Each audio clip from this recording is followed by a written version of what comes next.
Ni kuombe uchukue sekunde chache kusubscribe, like, comment na share kwa habari punde kila uchao. Asante. Makamu mwenyekiti wa taifa wa Chadema, John Heche, amewasha moto wa kisiasa nchini baada ya kurejea kwa nguvu jukwani. Na sasa upepo wa siasa unaonekana kubadilika kwa kasi ya ajabu. Ni baada ya mahakama ya rufani kuruhusu Chadema kurejea kufanya siasa, ndipo chama hicho kimeanza kuonyesha nguvu yake mtaani, na kilichotokea ndani ya siku 9 tu kinawaacha wengi midomo wazi. Kupitia kampeni yao maarufu ya Tone Tone, Chadema imefanikiwa kukusanya zaidi ya shilingi milioni 21.3.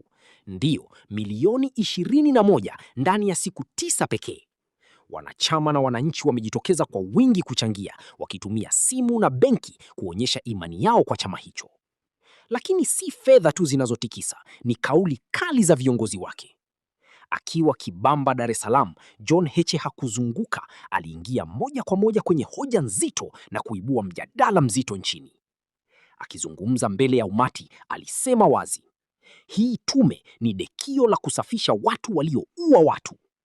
Kauli hii imegonga headlines na kuzua mjadala mkubwa kila kona. Hakiishia hapo, Heche alienda mbali zaidi, akidai wananchi walinyang'anywa haki yao ya kupiga kura, huku akigusia pia hali ngumu ya maendeleo licha ya miaka 65 ya uhuru. Wananchi wanalipa kodi lakini hawana hata daraja. Kauli hizi zimeamsha hisia, zimechochea mijadala na zimeongeza presha ya kisiasa nchini. Wakati huo huo, mikutano ya hadhara ya Chadema inaendelea kufurika watu, ikiashiria wazi kuwa chama hicho kimerudi kwa kasi ya hatari. Je, huu ndio mwanzo wa mabadiliko makubwa ya kisiasa Tanzania?